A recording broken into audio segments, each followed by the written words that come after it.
One day in 2017, Uriah Steber was out looking for a place to ride. He found this spot on the west shore of Lake Oahe that was not only public land, but one of the biggest hills in the area. He was rolling along on some deer trails when he ran into a human roadblock. Ran across a hunter and there was a little altercation that had happened, and he wasn't really pleased to see a mountain biker out, just in willy-nilly riding around. So I'd contacted the land management company, the U.S. Army Corps of Engineers, and wanted to, clarify, if I could or couldn't ride bike out on the property. Well, the answer was he could not. The land manager for the Corps told Steber it was actually illegal. A bike could only be on this land on a maintained road. However, there was a loophole, and if there was a will, there might be a way.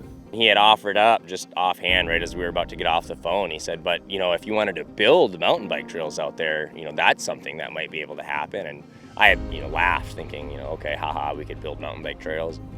Well, it was no joke. In fact, it was an offer that turned into a project that would literally change the local landscape. Not only would the Corps allow it, they could provide $10,000 in funding through a federal program. So Steber had the permission and the passion to proceed. But he still needed a formal organization to be involved in the project. He reached out to the president of a local cycling club called the Oahe Wheelmen to see if their group of enthusiastic volunteers would like to help blaze a trail. And that was a real easy decision. I just said yes right away without even asking the rest of the club because I was excited by it. I wanted a place like this to ride, and he had already got the momentum going behind it and the permission, and now he just needed help and a club to help him do it.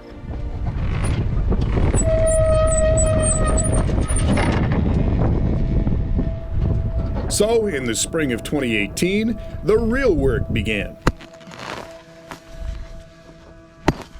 We attempted to use one machine, a rototiller, and we blew the engine up on the first day after about 5 hours.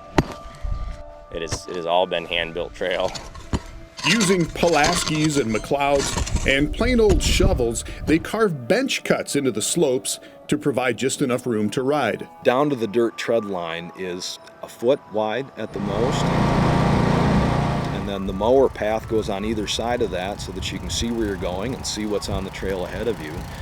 And as long as you have that little foot-wide dirt tread in the middle that gets traffic on it, whether it's hiking or biking or any other activity out here, it packs it down so it runs smooth and fast. They want it groomed but not perfect, rugged but rideable. There are good bumps that can stay and bad bumps that need to go, and usually Steber is the judge. Yeah, at the end of the day, it is up to me, yeah, or whoever brought a shovel out, but. At the outset of the project, Steber studied topographic maps of the land and went with the flow to envision where the trails would go.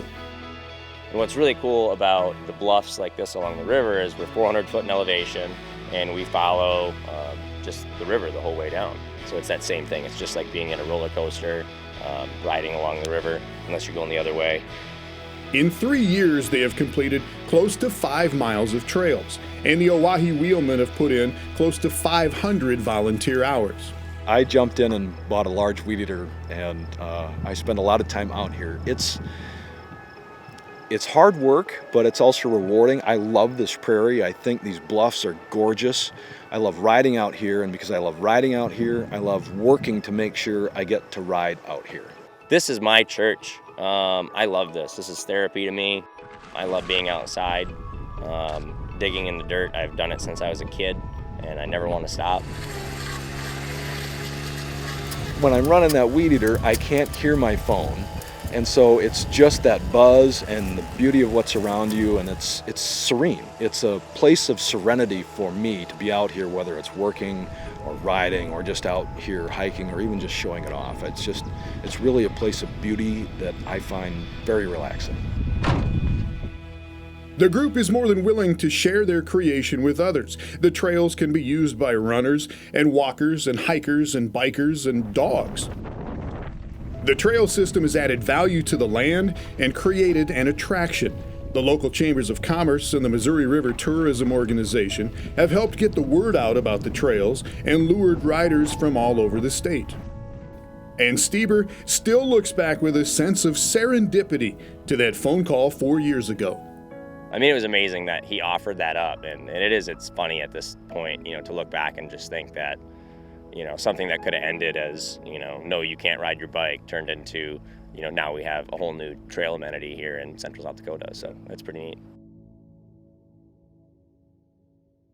It is a very neat place to go visit. And of course, with more attention, there is more possibility to build more trail. And if and when the Corps gives permission, Mike and Uriah and their group say that they would be more than willing and ready to expand the trails right there at the West Shore site. And they've also talked to the cities of Pierre and Fort Pierre about possibly building trail in and around those two towns. Before we go this week, we pay our respect to two generous souls who shared their stories with us here on Midco Mag. And she just said, Connie, I think Jacob is hurt. And I said, oh, okay, what's going on? And she goes, well, they think it's his knee. They've got him in the trainer's room. I'll call you back. It was about a minute later, she called back and she said it's his leg. When I was Attorney General back in the 60s, I wrote an article about how important exercise is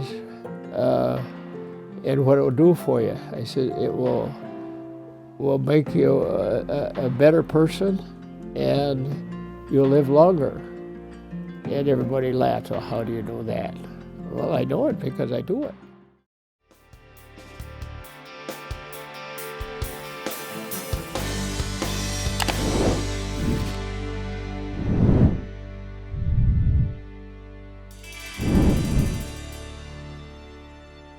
This has been Midco Sports Magazine, presented by Build Your Base with Beef Sports Nutrition and Training Program.